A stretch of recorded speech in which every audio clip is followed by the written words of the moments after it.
வேத காலத்தில் வாஜுசிரவஸ் என்பவர் வாழ்ந்து வந்தார். அவருடைய புதல்வன் நசிகேதன்.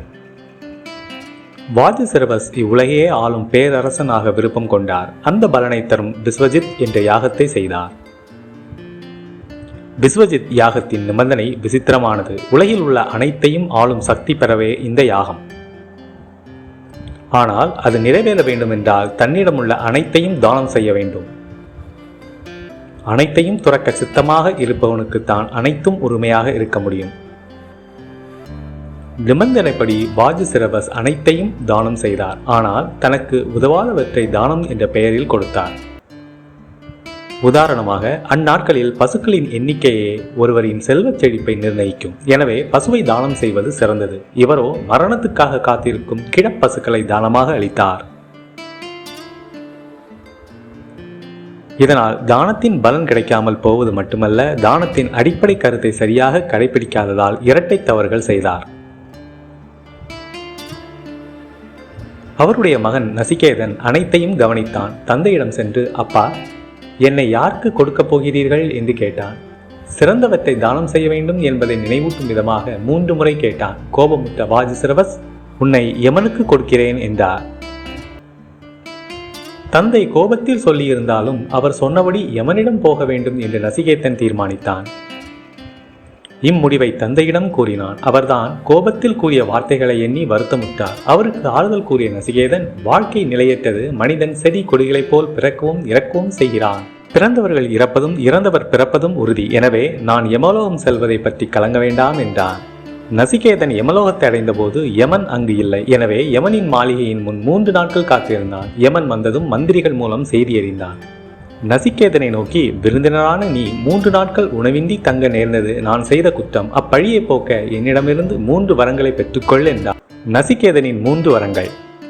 நசிகேதன் தெளிவான மனதுடன் யமதர்மனை நோக்கி, உன்னிடமிருந்து திரும்பிச் செல்கின்ற என்னை என் தந்தை ஏற்றுக்கொண்டு மனக்கவலையின்றி தெளிந்த மனதுடன் கோபமற்றவராய் என்னிடம் பேச வேண்டும். இதுவே எனது முதல் வரம் என்றான். யமதர்மனும், என் அருளால் உன் தந்தை உன்னை முன்பு போலவே ஏற்றுக்கொள்வார் என்று வரம் தந்தான். அதன் பின் நசிகேதன், யமதர்மனே, சொர்க்கத்தில் வாழ்பவர்கள் தேவத்தன்மையை பெறுகின்றனர். அங்கே அழைத்து செல்லும் யாகத்தை பற்றி உனக்கு தெரியும். சிரத்தை மிக்கவனான எனக்கு அதை பற்றி சொல்வாயாக. இதுவே எனது 2வது வரம் என்றான். யமதர்மன், நசிகேதா, சொர்க்கத்துக்கு அழைத்துச் செல்லும் யாகத்தை பற்றி சொல்கிறேன். விழிப்புற்றவனாக கேள். சொர்க்கத்தை தருவதும் பிரபஞ்சத்துக்கு ஆதாரமானதுமான அந்த அக்னி இதே குகையில் உள்ளது. அதாவது புற கிரியையாக செய்யும் போது சொர்க்கத்தை தருகிற அதே யாகம் அக அக்னியாக, ஆன்ம அக்னியாக கொண்டு வித்தையாக செய்யப்படும் போது பிரபஞ்சத்துக்கு ஆதாரமான இறைவனை அடையும் சாதனையாகிறது என்றான். யாகம் செய்யும் வழிமுறைகளை உபதேசித்தான். நசிகேதன் அழகாய் புரிந்து கொண்டு திரும்பிச் செல்லவும் யமதர்மன் அகமழிந்தான். இன்னொரு வரமும் தருகிறேன் என்றான். அந்த யாகம் நசிகேத யாகம் என்றே இனி விளங்கும் என்றான். மேலும் பல யாகங்களின் அறிவை குறியீடாக உணர்த்தும் பல வண்ண மாலை ஒன்றையும் வழங்கினான். நசிகேதன், மரணத்துக்கு பிறகு மனிதன் வாழ்கிறான் என்று சிலரும், இல்லை என்று சிலரும் கூறுகின்றனர். இந்த சந்தேகத்தை உன்னிடம் கேட்டு தெளிவு பெற விரும்புகிறேன். நான் கேட்க விரும்பும் 3வது வரம் இதுவே என்றான். மரணத்துக்கு பிறகு யமதர்மன், நசிகேதா, நீ வேறு எந்த வரம் வேண்டுமானாலும் கேள். பூமியில் உள்ள எல்லா செல்வங்களையும் அரசையும் கேள். எவ்வளவு காலம் வேண்டுமானாலும் வாழ்ந்து கொள். யமதர்மன், நசிகேதா, நீ வேறு எந்த வரம் வேண்டுமானாலும் கேள். பூமியில் உள்ள எல்லா செல்வங்களையும் அரசையும் கேள். எவ்வளவு காலம் வேண்டுமானாலும் வாழ்ந்து கொள். மரணத்தை பற்றி மட்டும் கேட்காது என்றான். நசிகேதன் தெளிவாக, உலகின் இன்பங்கள் நிலையற்றவை. இரகசியமாய் வைக்கப்பட்டுள்ள இவ்வுண்மையை நான் அறிய வேண்டும். வேறு எந்த வரமும் வேண்டாம் என்றான். யமதர்மன் நசிகேதனின் மன உறுதியில் அகமகிழ்ந்து, நசிகேதா, உண்மையை அடைவதில் உறுதியாயிருக்கும் உன் போன்ற மாணவர்கள் எங்களுக்கு கிடைக்க வேண்டும். லட்சியத்தை அடைவதற்கான மந்திரம் ஓம் ஆகும். உடம்பு, உயிர், ஆன்மா என்ற 3இன் சேர்க்கையே மனிதன். பொதுவாக மரணம் என்று குறிப்பிடப்படுவது உடம்பின் மரணம் மட்டுமே. உடம்பின் மரணத்துக்கு பின்னரும் ஆன்மா வாழ்கிறது. ஆன்மா பிறப்பற்றது, நிலையானது, அழியாதது என்றான். மேலும் மரணத்துக்கு பிறகு சில உயிர்கள் மனித உடம்பை பெறுகின்றனர். சில உயிர்கள் தாவரம் போன்ற நிலைகளை அடைகின்றனர். வினைப்பயனும் பெற்ற பிறவியும் எப்படியோ அப்படியே அடுத்த பிறவி அமையும்.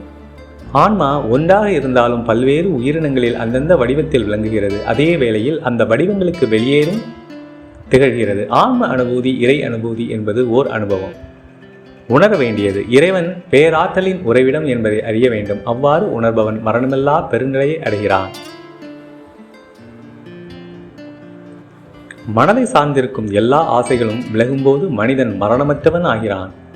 மனதின் எல்லா முடிச்சுகளும் அவிழும்போது மனிதன் மரணமற்றவன் ஆகிறான். இவ்வாறாக யமதர்மன் தனது உபதேசத்தை நிறைவு செய்தான். இதை கேட்டு பின்பற்றிய நசிகேதன் மரணமற்றவன் ஆனான். சிரத்தையுடன் தேடுதல் செய்து கண்டவட்ட அடைந்தவர். இதை கேட்டு பின்பற்றிய நசிகேதன் மரணமற்றவன் ஆனான். சிரத்தையுடன் தேடுதல் செய்து கண்டடைந்தவற்றை தெளிவாய் உணர்ந்து வழுவாமல் பின்பற்றினால் அனைவரும் நசிகேதன் ஆகலாம்.